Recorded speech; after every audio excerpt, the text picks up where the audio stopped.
Deus, ele é justo e ele julga com justiça. Aleluia. Na verdade, sim, Jó, ele foi acometido de inúmeras situações por ser muito justo. O diabo, ele não estava satisfeito, então ele instigou Deus, né?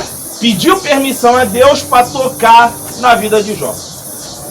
Uma história muito conhecida. Jó, ele era o homem mais rico do Oriente, íntegro, reto, temente a Deus e que se desviava do mal.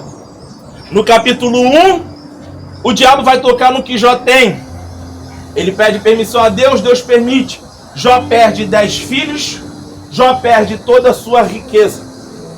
Em vez de murmurar, em vez de reclamar, em vez de questionar o quanto as coisas estão difíceis, a Bíblia diz que Jó vai adorar a Deus, dizendo: o Senhor deu, o Senhor tomou.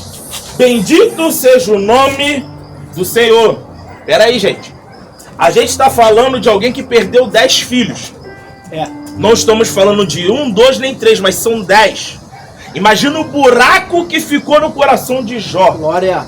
Imagina a sensação de vazio dentro de Jó.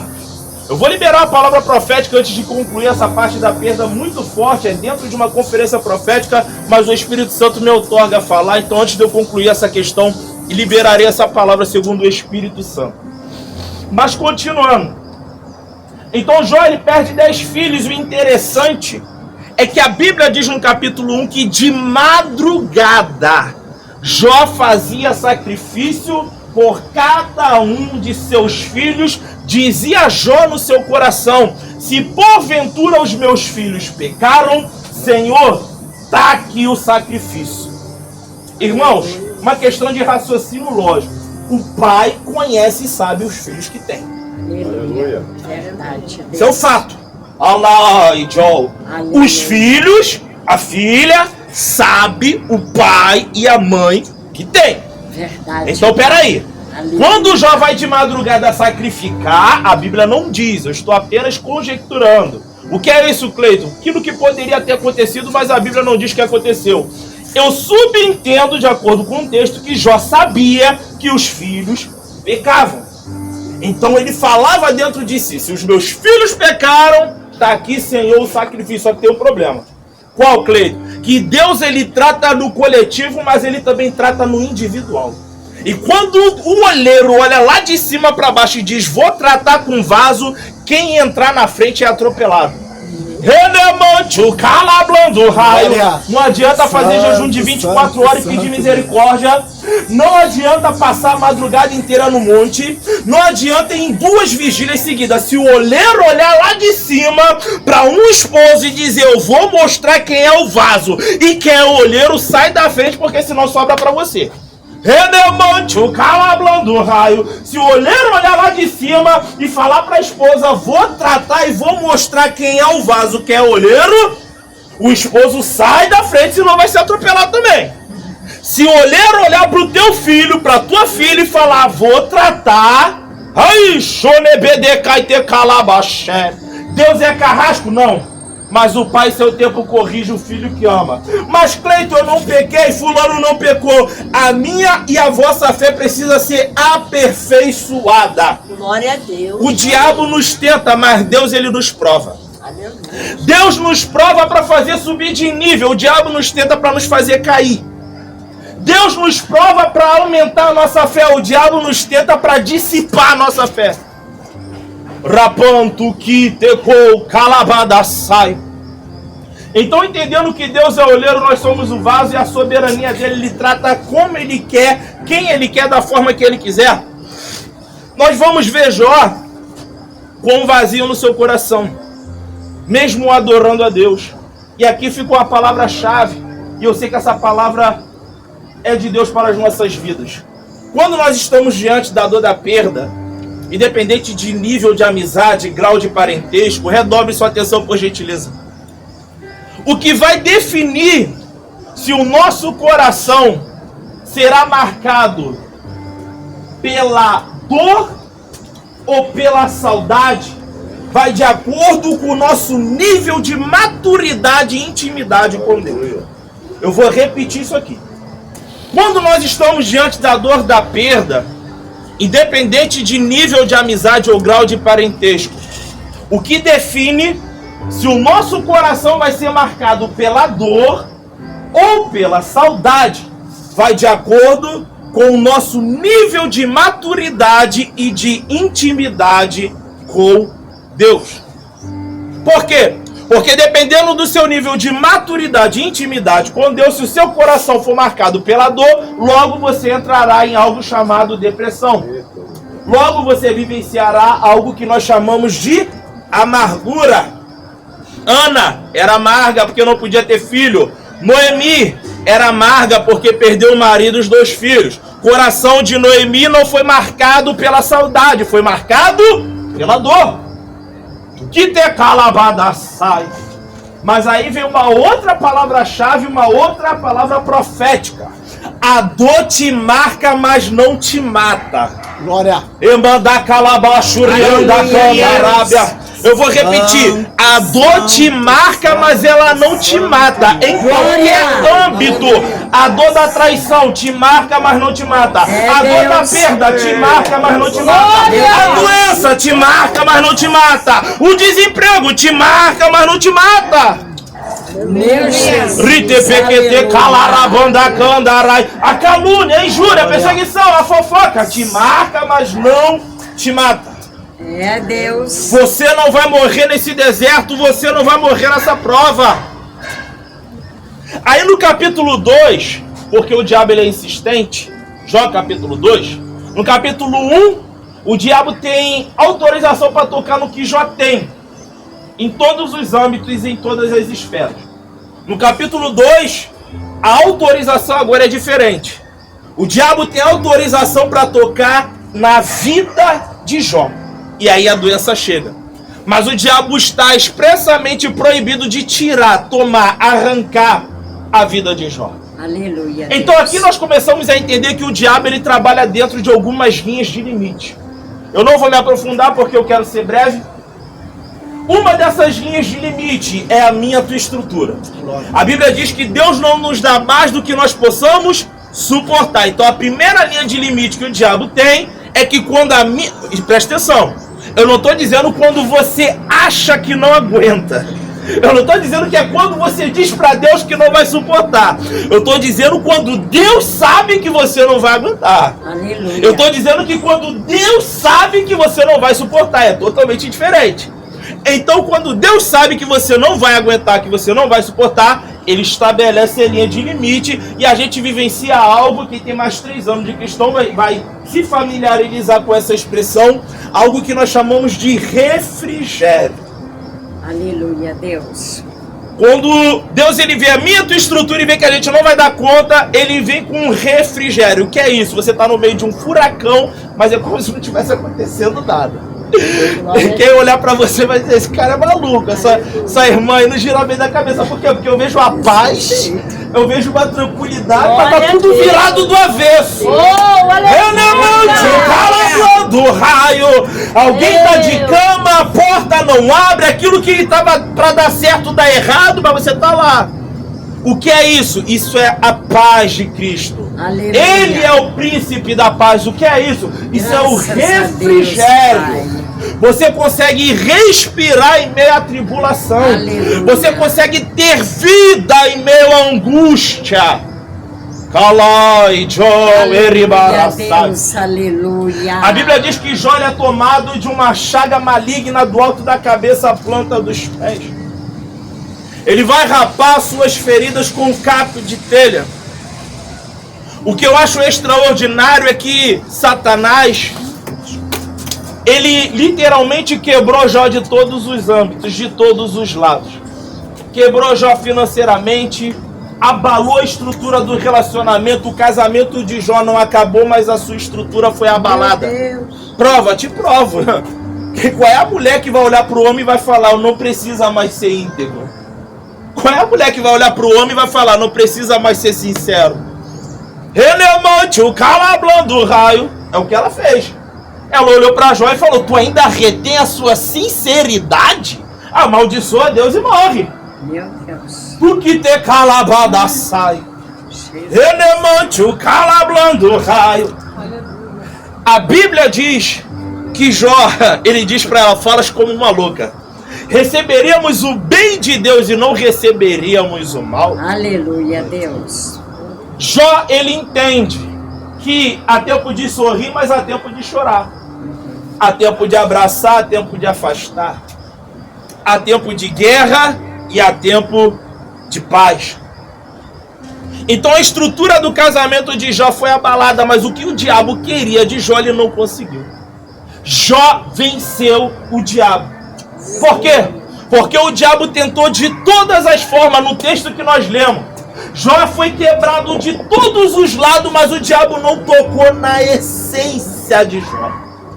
O diabo não tocou na unção, na intimidade que Jó tinha com Deus.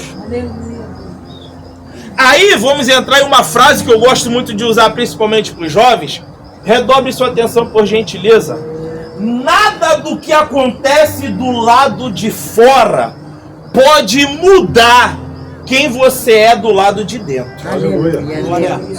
Se está mudando, reveja seus conceitos. Graças a Deus. Se está mudando, reveja seus valores. Aleluia. Se está mudando, reveja seus princípios. Lembra-te de quem você é em Deus. Aleluia. Lembra-te de quem você é segundo a palavra. Aleluia, Deus.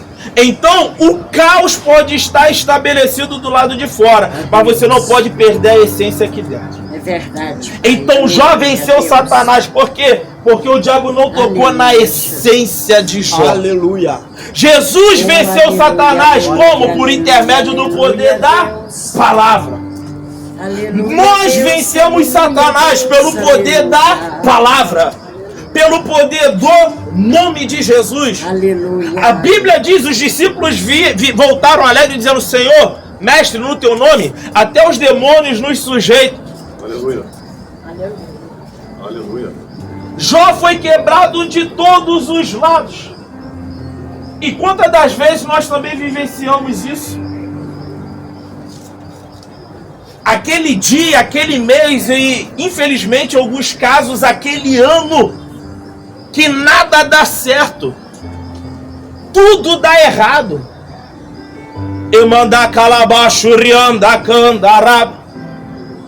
E aí, o ser humano se questiona por quê?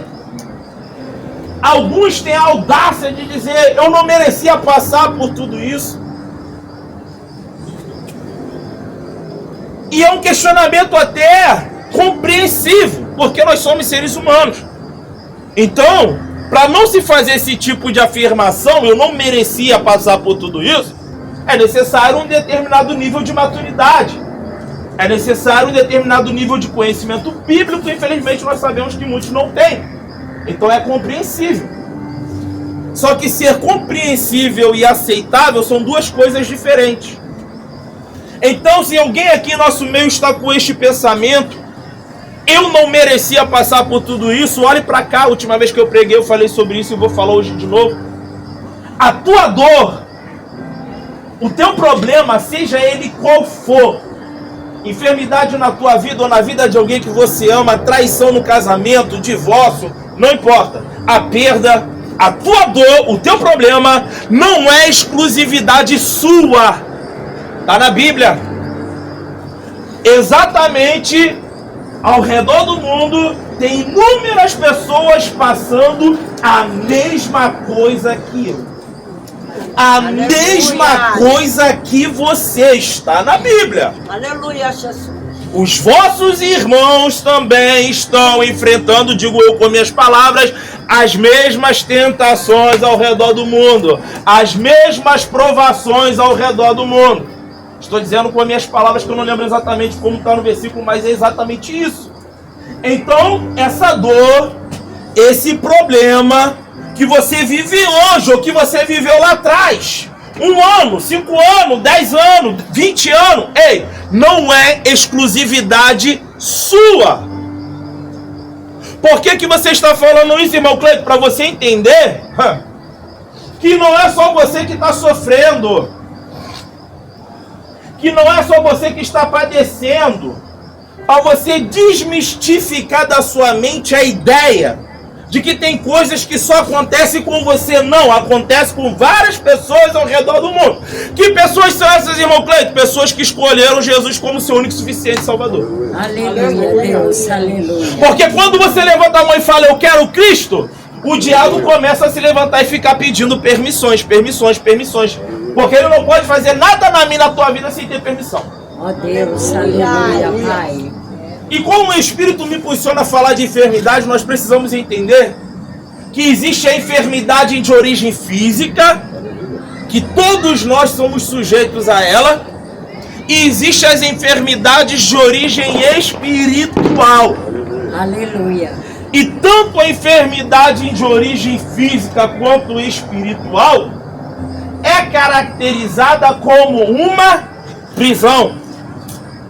Só que para ser uma prisão na minha e na tua vida, partindo do princípio que a Bíblia diz que se o Filho vos libertar, verdadeiramente sereis livres, e acredito que todos compartilham do mesmo pensamento, de que quando Deus liberta, Ele não brinca de libertar, Ele liberta mesmo.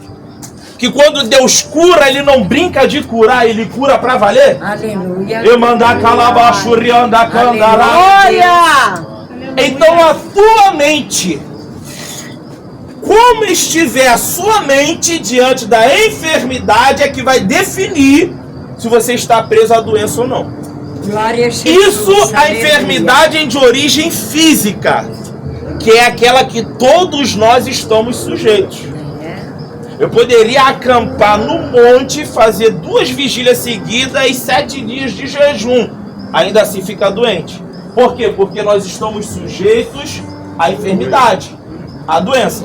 Essa doença de origem física, a nossa mentalidade, a forma que nós enfrentamos, a forma que lidamos com ela é que define se estamos presos à enfermidade ou não. Aleluia, Deus. Por quê?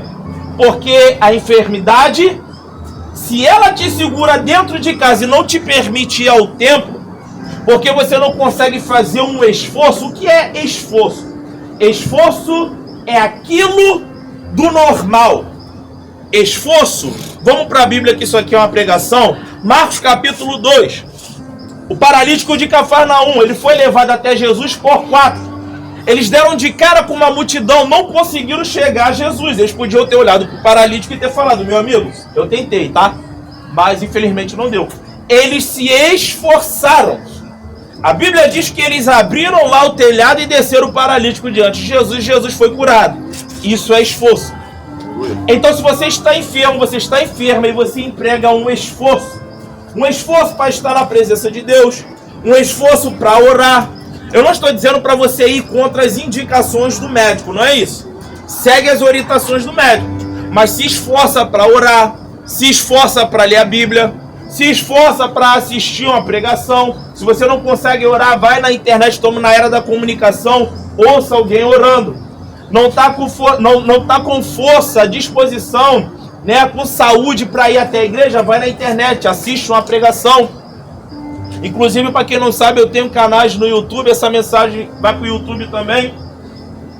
Então, emprega esforço. Quando você emprega esforço, você, já estou caminhando para o final, você não está se entregando à doença. Quando você não se entrega à doença, logo você não está preso a ela. Por quê? Porque você não se entregou. Então, você está padecendo, mas você não está sendo o quê? Impossibilitado de orar, de ouvir a voz de Deus, de ser usado por Deus. Irmãos, eu estou diante de cristãos aqui. Aleluia. Estou diante de cristãos. Sim. Todos aqui sabem que nos processos mais dolorosos surgem as mensagens mais profundas. Nos processos mais dolorosos nascem os louvores mais genuínos. Verdade, Deus. Eu mandar calabachurianda candará. Aleluia. Estou diante de cristãos, então vocês sabem que a azeitona, para sair azeite, ela tem que ser o quê? Apertada. Espremida. É. A uva, para produzir o vinho, tem que ser o quê? Pisada. Mas aí o crente chega e fala, Aleluia. ninguém pisa em mim. Verdade. As pessoas não... Renemante, o calablão do raio. Comigo não se faz. Ô, o negócio tá estreitando. Renemante, o calablão do calablão do Irmão, qual é o mais caro, o vinho ou a uva?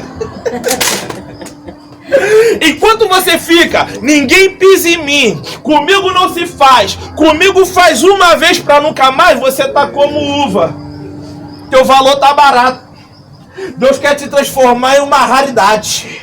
Renemante, calablando, Glória! Ah, eu sinto uma graça aqui. Pra se tornar raridade, você tá sentindo essa presença?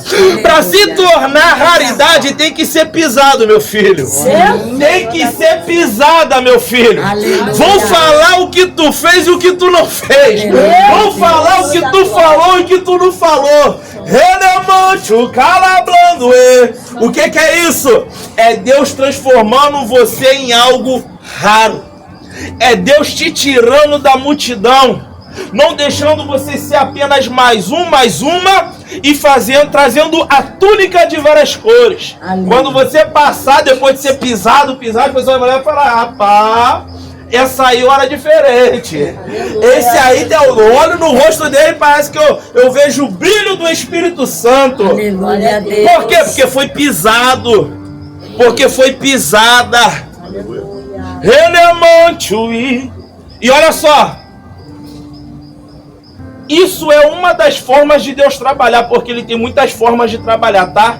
Não é uma regra de 100%, mas 90% das vezes Deus coloca quem te pisou aqui, ó, da tua mão.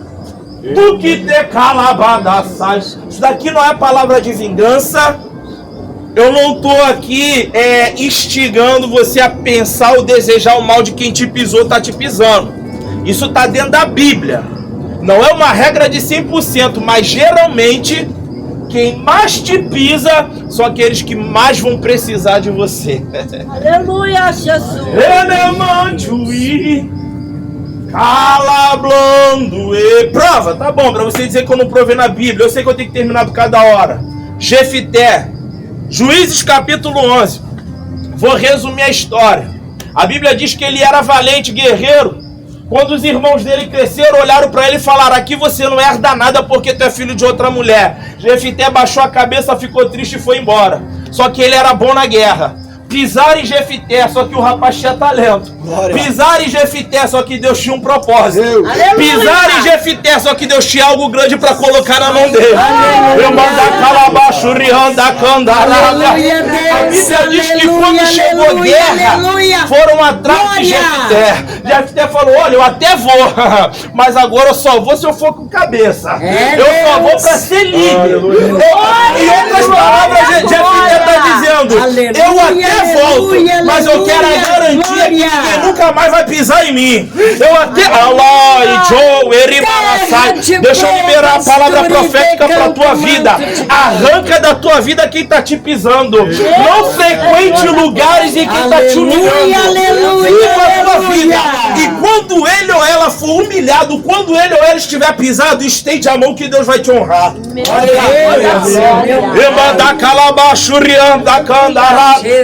Eu vou caminhar para o final. Aí a Bíblia vai dizer que Jefité volta e ele vence a batalha, ele vence a guerra. Sabe por quê? Porque quem se permite ser pisado, pisada, tem estrutura para suportar o que vem depois. Agora quem fica nessa de comigo não se faz, comigo faz uma vez para nunca mais, já está acumulando doença e nem sabe. Meu Senhor. Eu mandar calabaço, rianda, candarábia. Que isso, irmão Cleito? Isso é provado tanto pela Bíblia quanto pela ciência. É onde vem a depressão, ansiedade, síndrome do pânico, mas o que? Vem várias doenças psicossomáticas. Tu que te calabada sai. Por quê? Porque em vez de tratar a ferida, fica remoendo. Mas eu creio que nesse culto de ação de graça, Deus, através da palavra, Ele está tratando as minhas e as tuas feridas. Aleluia. Glória a Deus. Alai, Joe, eribaraçai, te calabaxé. Quebrou-me de todos os lados. Quando nós somos quebrados de todos os lados, Muitas das vezes nós ficamos perdidos, desorientados, sem saber que caminho tomar, que direção seguir. Olhe para cá, é aí onde entra o pastor, é aí onde entra o profeta, é aí onde entra o homem de Deus, a mulher de Deus. Por quê? Porque ele pode não ter a solução do teu problema, mas ele tem a direção de Deus para a tua vida. Então eu vou falar da enfermidade espiritual para fechar. Recapitulando, quando você não se entrega à doença, ela não se transforma em uma prisão. A doença é de origem física. Eu estou com dor na coluna, mas essa dor não me coloca em cima de uma cama, então eu vou para a igreja. Eu acordei com febre, dor de cabeça, meio tonto. Alai, Joe. Tomei um remédio, deu uma melhorada, eu vou para a igreja. Renemantui, calablando. Por quê? Porque aqui é o lugar da cura. Aqui é o lugar da libertação, aqui é o lugar do milagre. Aleluia, Deus. Muitos se perguntam por que não tem mais cura como antigamente. Por que não tem mais milagre como antigamente? A resposta é simples: fé. Fé. Se você tiver fé, você é curado se ninguém botar a mão na tua cabeça. Se você tiver fé, você é curada dentro da tua casa. Aleluia. Se você tiver fé, enquanto você está aqui, alguém está sendo curado lá. Verdade, é a Bíblia, não sou eu. Verdade, Jesus amado. Rapando, quintegou, calabada, saio. Eu tive uma experiência com Deus uma vez. Eu estava, né, na igreja onde eu congregava e estava no momento do louvor. Estava passando muito mal, muito mal. Eu estava rouco, minha voz quase que não saía. Eu estava literalmente rouco. E todos aqui sabem que quando você fica rouco, sem voz, demora alguns dias até normalizar. Eu estava rouco, sem voz, estava com uma virose. Durante o louvor, eu estendi a minha mão para adorar a Deus durante um louvor. Eu de olho fechado. Pastor, eu discerni um ser celestial na minha frente que tocou na minha mão. Quando ele tocou na minha mão, eu vi aquele negócio saindo assim, eu fui curado na hora. Aleluia! Minha voz voltou na hora. Ninguém botou a mão na minha cabeça para orar. Aleluia! Ninguém liberou palavra de cura lá na frente. Foi durante o louvor. A Bíblia diz que Deus habita onde, igreja? No meio dos louvores. A Bíblia diz que muitas das situações chegavam até Jesus. Jesus olhava nos olhos da pessoa e dizia assim: crês tu que eu posso fazer isso? Porque para ele fazer tem que ter fé. O paralítico de Cafarnaum que eu citei, ele foi curado por causa da fé dos 4. Está na Bíblia, está escrito. Calamachúria, Eribaraçai te calabaxé. Alguns lugares a Bíblia diz que Deus não fez mais sinais por causa de quê? Porque faltou fé no povo. Não acreditavam nele. Renemantui, calablandoe. Para fechar, a enfermidade de origem espiritual, Lucas capítulo 13. Está no capítulo, não lembro bem o versículo. A mulher com espírito de enfermidade. A Bíblia diz que ela andava curvada. 18 anos. A Bíblia diz que ela estava na sinagoga dia de sábado, Jesus curou ela. A Bíblia diz que ela foi curada. Quando questionaram Jesus, hoje é sábado, não pode curar? Não lembro exatamente como está no texto, vou dizer com minhas palavras, mas a palavra prisão está no texto. Jesus diz assim: não convinha eu a soltar esta filha de Abraão que há 18 anos Satanás a tinha presa? Estou dizendo com minhas palavras, mas a palavra presa está no texto. E ela estava 18 anos enferma. Ou seja, ela estava 18 anos com um espírito de enfermidade. Não pense que o diabo está satisfeito que você veio aqui não, porque você está ouvindo a palavra que pode mudar a história e o percurso da tua vida. Essa palavra, ela traz ânimo, ela traz vigor físico, ela traz vigor espiritual. Então, eu começo a encerrar de verdade agora. Toda vez que tiver cultos como esse, culto em alguma igreja, na sua igreja, entenda, isso é um método padrão do diabo operar, tá? O pastor, todo mundo que está aqui, quem tem mais de 3 anos de crente sabe do que eu estou falando. Isso é uma metodologia padrão do diabo operar. Qual, Cleito? Você se programa para tal dia, tal horário no culto. Não importa se foi de manhã, se foi de tarde, se foi uma semana antes. Quando começa a dar perto da hora de você sair, ou quando chega aquele dia, vem ânsia de vômito, dor de cabeça, tonteira, como é que se fala? Dor no estômago, embrulho, vômito, e por aí vai. Dor na coluna, aparece tudo. E aí você tem que ter autoridade para colocar a mão e falar: enfermidade, eu te rejeito e te repreendo em nome de Jesus. Porque nós conhecemos isso como seta maligna. Glória. Quando você tiver em um culto de libertação, alguém estiver orando, o demônio estiver saindo, fica ligado com o Senhor, porque senão tu sai lá setado também.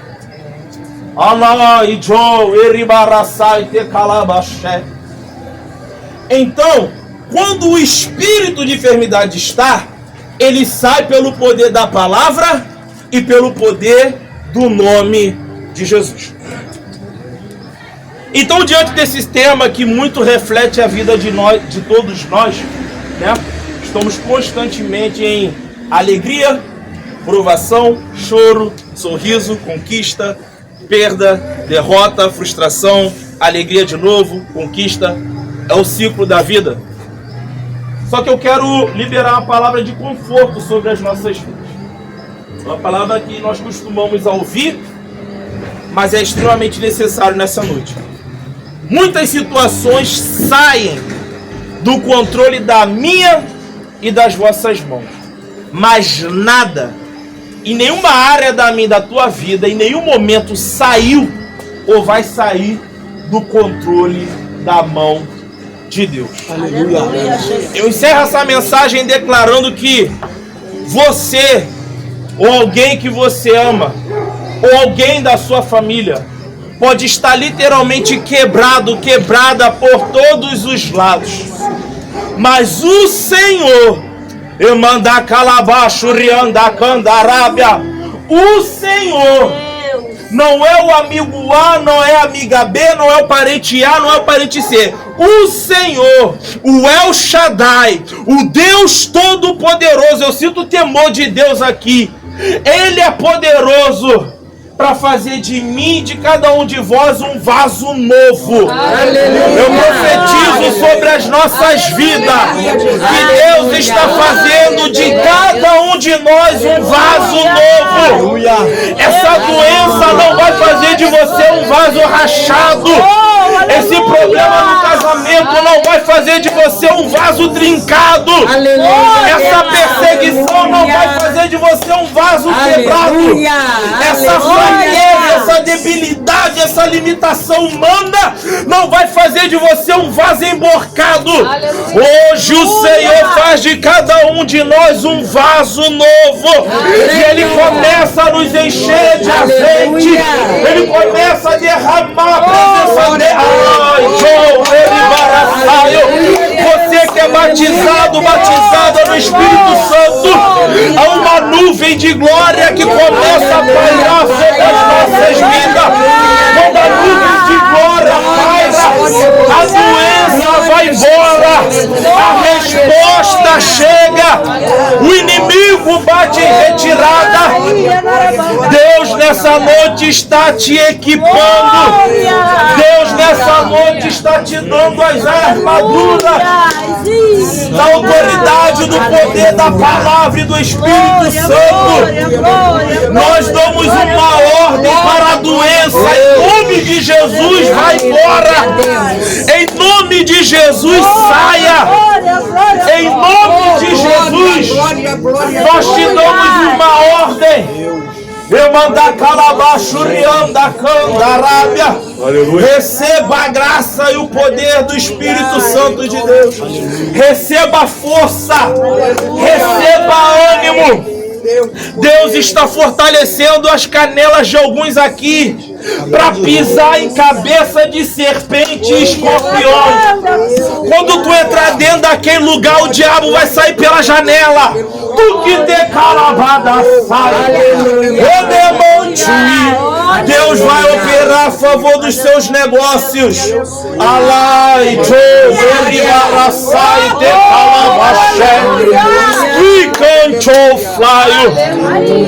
espírito de enfermidade está mudando o caminho agora. Alai, Deus está operando a favor da tua vida, da tua casa, da tua família.